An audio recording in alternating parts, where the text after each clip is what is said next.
Hello guys! Ay, ano na? Malabo? Parang hindi ako makita. Hindi ko makita, nakikita ka. Sige. So last night na ng nanay ko dito sa Pilipinas. So what can you say, ma? About your last night here? Ano masasabi mo? Tulala. Sige, sige. Ano masasabi mo sa mga anak mo, ma? Nagugutom ako.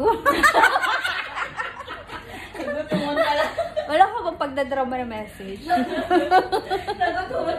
Wala, wag na tayong magdrama kasi mahirap na eh. Baka mamaya umiiyak pati mga butiki. Iiyak pa. Ano si Wancho? Ay, ipakita mo na lang mo yung outfit mo. Yan, ayan, oh.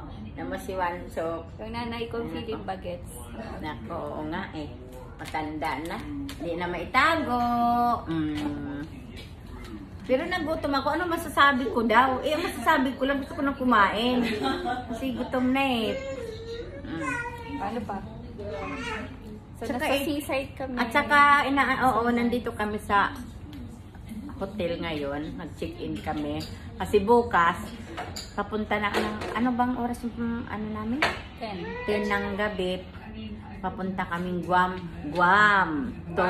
Huwag ka na magyayabang mo sa ano ko, sa vlog ko. Humble lang tayo. Saan punta mo? Ma-edit ko na lang yun. Sa LA, sa Guam to. Manila to Guam. Manila to Guam. Guam to Honolulu. Honolulu to LA. Excited ka na bang umuwi mo o mas gusto mo pang mag-stay? Ay, hindi na. Gusto ko lang umuwi. Maayusin mo yung sagot mo. Gusto ko lang umuwi. Bababash tayo, ma. Ayusin mo yung sagot mo. Sige, ma. Hindi, namimiss ko rin ng Pilipinas, siyempre. Pero uwi na ako. Uwi. pero yun yung time kong umuwi. Hello, Wancho. Yun yung time kong umuwi eh. So, shout out dun sa bunso namin kapatid. Thank you, B. Thank you so much. Para daw makapag-banding kami. Kaya, chinek-in niya kami dito. Look at the place, so it's so nice. Ang ganda, grabe. IKEA, may IKEA. Kia! Ay, Kia, ma. Ano yan? Istorya yung congrats? Ma, parang makilala naman nila ako. Magpapakilala ako sa kanila. Sige. Okay. Ako nga pala yung anak ng mama ko na Anak ng mama? Pangalawang anak niya. Yan. Ako yung pinaka, ng mama ko. Ako yung pinaka-favorite niya. Tapos? Ako din yung isa sa pinakamabait niyang anak. Oo. Tapos ako yung anak niyang very, focus sa lahat ng bagay. Pati pagsalita. Yeah. Pati pagsalita, focus. Saka ako yung anak niya na, walang kahilig-hilig sa mga gadgets. Ay, sus! Puro books lang yung hinahawakan ko.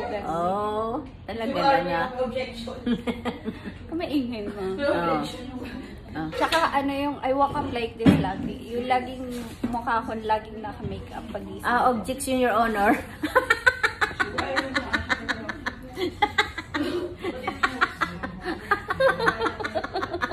Ang ganda ng vlog natin. Okay, sige pa. Tsaka ako yung anak ni mama na na everyday naliligo. Walang paltos yun. Nandiyan na nga yung bus sa gitna. Hindi pa rin siya tumatawid. Sobrang hinhin. Masagasaan na kami. Hindi pa rin kami makatawid-tawid. Yun. Ano masasabi, mama? Tama ba lahat ng sinabi ko? At saka ito pa ha, take note. Ayoko ng magulong paligid. Sobrang sobrang neat ko lang. Tsaka sobrang may may pagka-usi talaga ako. Sobrang usi ko. Agree ka ba dun, ma? Wala sa mga sinabi ko. Agree. Agree mo? Mag-agree naman siya. Agree. Uy, si Wancho! Wancho, So, yun lang, guys. Mano masasabi mo? Kasi last night wala kami kasama. Gusto ko nang kumain. Bukod dun sa gutom ka. Happy ka naman tonight, ma? Oo naman, happy naman ako. Happy ka? Ang importante, happy tayo, diba? Kasi kasi kung meron ka mang isang message sa buhay mo, natutunan mo sa buhay mo, ano na lang yun? Ang natutunan ko sa buhay ko, next time hindi na kita isama. Pag pag mamimili. Bakit naman hindi mo kayo sasama mo? Ay, Diyos ko. Number Mas one, mahal ano? pa ang ibibili kay sa akin. Number 1 budol daw ako. Budol yan. Sindikato. Budol kang. Edi after ilang years na naman kita mabubudol. Oo nga eh. Every uwi ko lang naman nabubudol ako. Ano yung pinakamahal na budol ko sa'yo ngayon, ma? Ah, Na binili mo? pinakamahal kong budol. Wag na. Secret na yun. Secret na lang. Ako share ko. Yung Louis Vuitton ni Mama. Tama na niya. Nabudol nga pala, oo. Mali mo yung ganyan na ano, kala mo hindi magbibigay ng LV yan, magbibigay yan. Mukha lang hindi magbibigay. Ayan. Pero hindi, in fairness, ang Nabudol generous niya. ng nanay ko. Hindi lang sa akin, Ayaw sa naman. lahat. Mhm. Lahat ng mga anak niya. Yun lang naman ang natugma sa lahat mong sinasabi. Lahat ko.